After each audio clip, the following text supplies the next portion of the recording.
What's a happening, nerds? I just got a shipment in from the penny sleever because I was fortunate enough to win again on Greg's midlife, the community pickup videos where you get a $25 gift card from the penny sleever. And so that was pretty sweet because, they had just announced where they dropped new products that I was kind of wanting to check out. So I thought that was pretty cool. As always, the penny sleever includes a postcard, justice for the base cards. I like that. Handwritten note, really cool stuff. So what I picked up, unfortunately, I'm not going to be able to kind of show examples of what I'm going to do with a couple of these because the cards are back home. But what I did was they dropped these magnetics that are specifically for like the Bowman cards, or at least the ones I ordered for the Bowman cards. But they also, they got like a T206 one and like the 1951 tops and things like that. But I specifically picked these up for that. But I'm gonna show you one, just kind of compare and contrast kind of thing. And then after that, I got a card that I picked up, really, really sweet card. So I'll talk about that here in a second. But anyway, I've showed this before, my 1948 Red Schoendienst rookie card, and he'll be kind of a reoccurring theme throughout this video. But so anyway, what I did was I just got the regular one touch, and then you see it's centered inside of here. That's because I got the 1948 to 50 Bowman sleeve by BCW. Well, I also, so in that penny sleever order, one of the things I got was the magnetic one touch for the Bowmans, 48 through 50. And then I also got these resealable bags for one touches. So like I said, you kind of see how it looks inside there. And so what I'm going to do is I'm going to go ahead and take this out.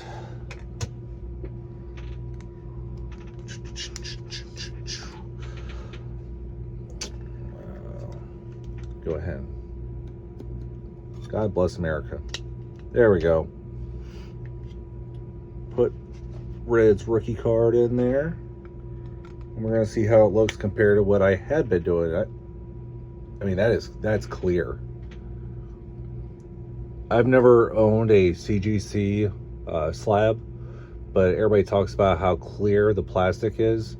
And I do apologize about this lighting. So that is super clear. And it doesn't have all that awkward space, which was present because of this sleeve and the fact that the one touch, the recess was just larger. It is what it is, right? So yeah, I think that looks pretty slick inside there. And like I said, I got a 49 Bowman Musial, 52, 53, and that's what those other one touches are for.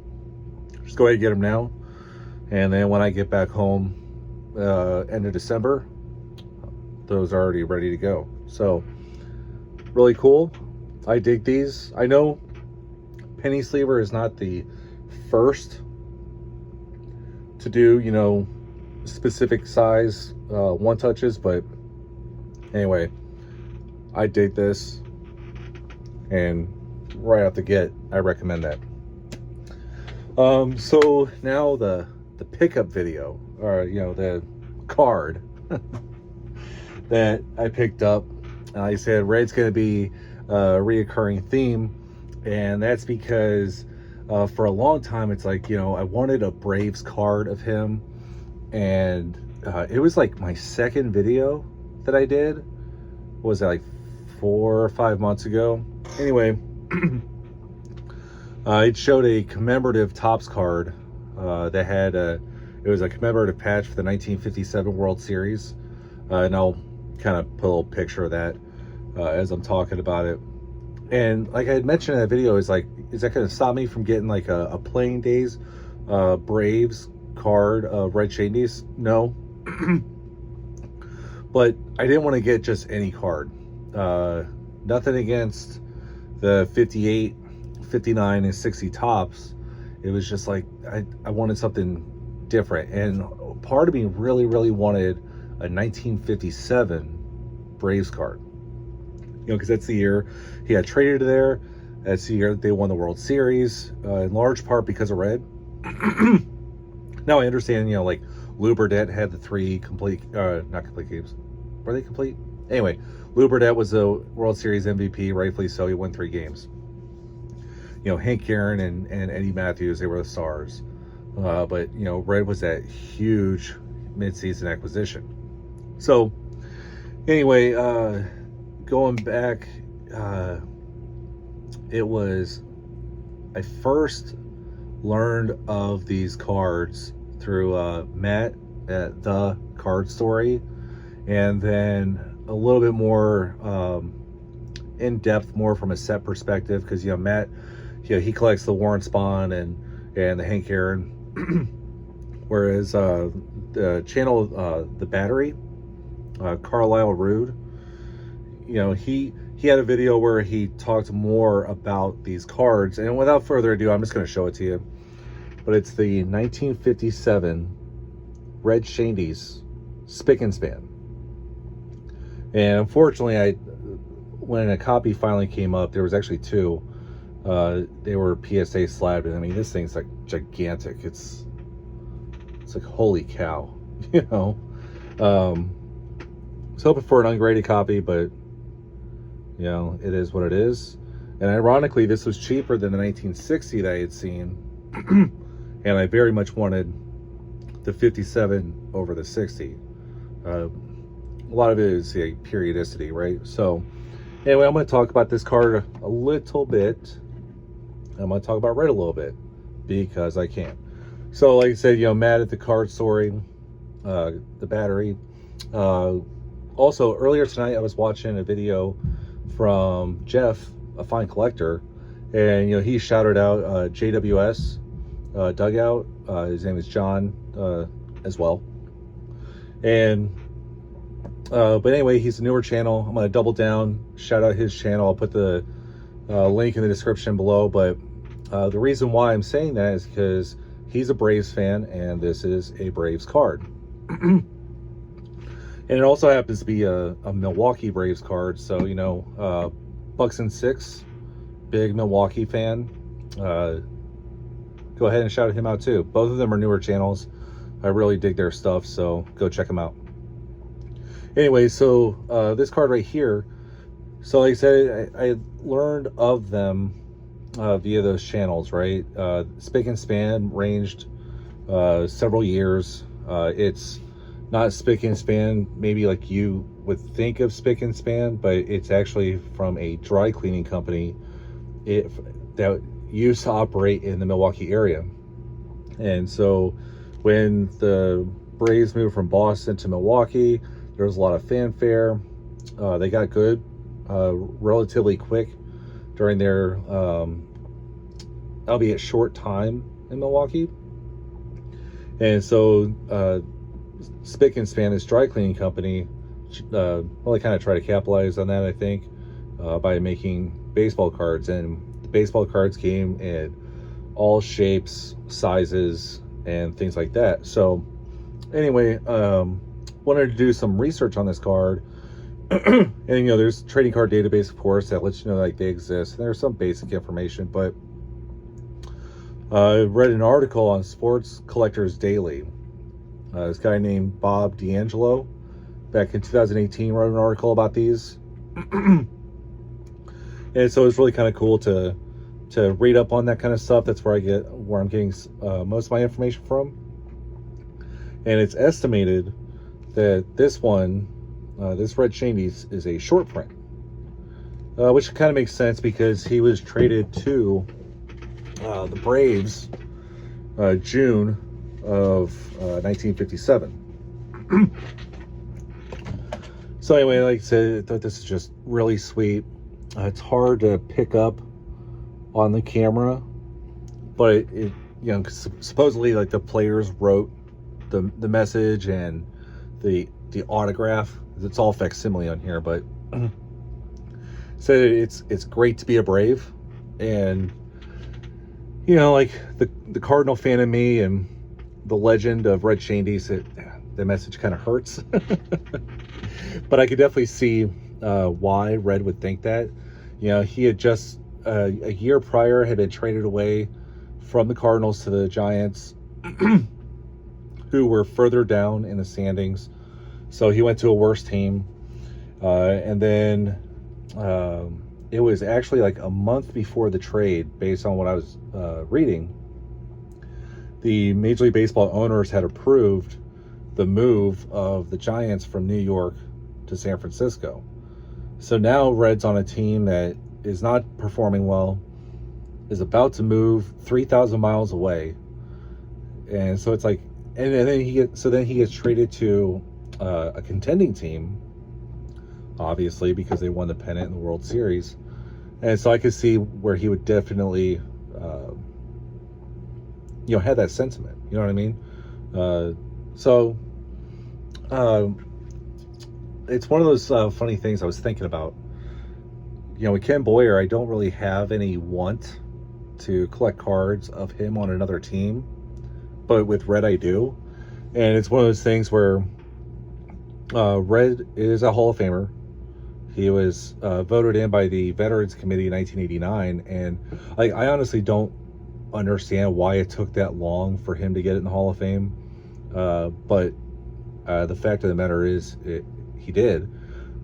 But I don't think you can tell Red's Hall of Fame story without his time on the Braves. And so it's just different. I don't know if that makes sense to anybody else, but I know it makes sense in my head that I think that his time with the Braves was very important to his legacy. Whereas like with Ken Boyer, his time on the Mets, White Sox, and Dodgers just really isn't the way I see it. But anyway, so I like I said, when this popped up, I was like, holy cow, that's the one. And I'm stoked to have this. It's absolutely amazing. It is a blank back. I don't think I've showed that. Like I said, those other two channels, Matt and then the Battery, like, they went over these a lot better than me, but it's absolutely phenomenal. Absolutely phenomenal. And then with Red, it's like I said, getting into, why did it take until 1989 for him to get elected to the Hall of Fame? And I looked up his vote totals over the years, and like the highest that he had was like 43-45% or something. And I don't really understand that, because like if you look at his career, he was known for being like a premier defensive second baseman. There's just no like gold gloves attached to his name, because during his prime years, like, they just didn't have the award. 10-time All-Star. It's just 4 times he finished in the top 10 in MVP voting. He finished his career with just under 2,500 hits. And I think that's important, because if you go like back, considering like, Major League Baseball was employing players with one arm, for crying out loud, during World War II, although that is a great story. But Red missed the entire 1944 season due to military service. Okay, so like, he missed his entire age 21 season. All right, so then he comes up in 45, and he was a great player. He was on the 46 World Series team that beat the Red Sox that first like full post-war season when all the stars were back.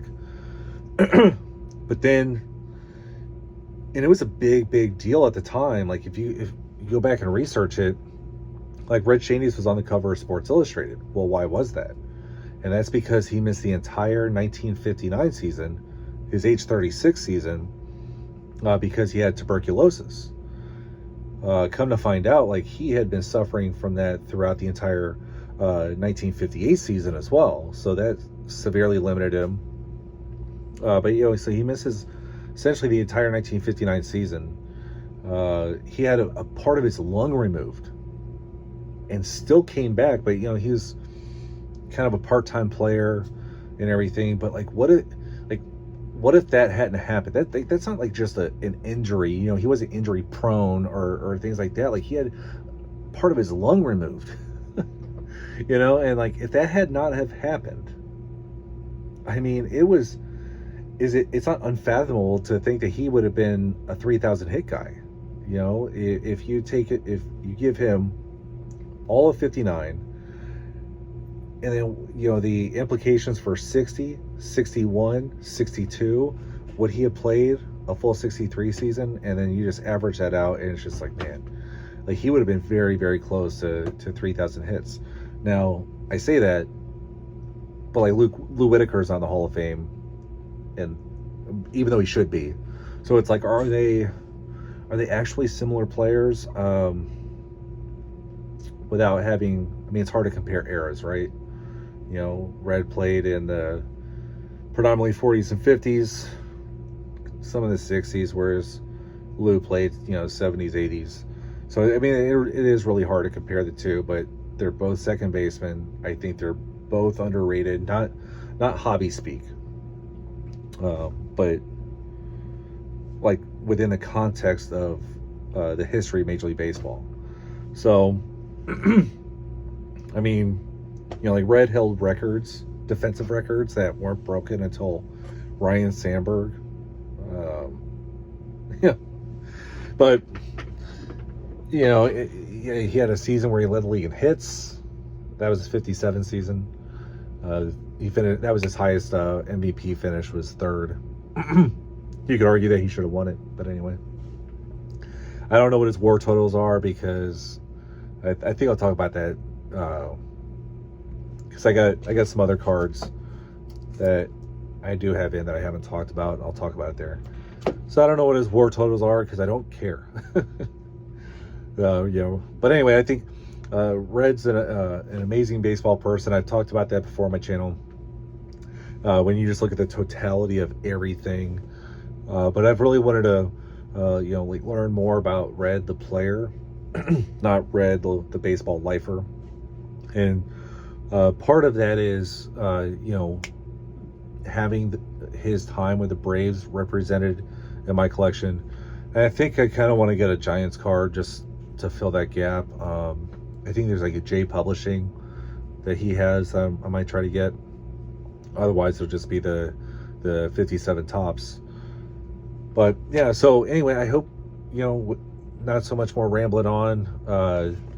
It's got that order in from the Penny Sleever where they drop new products. Again, I recommend the Penny Sleever. Thank you to Greg. Thank you to Isaac. And I'm definitely going to be getting more in the future from them. I'll actually spend my own money instead of relying on Greg and his monthly video. But yeah, I really dig this product. And then the Whopper, the Spick and Span Red Schoendienst card. And if you're wondering what the grade is, it doesn't matter what the grade is. It's an awesome card. But yeah, I'm stoked to have this in. It's right up there for me with his rookie card on just awesomeness. So I really kind of like the way my Red Schoendienst collection is evolving. So anyway, I hope you like this, and nerd your own way.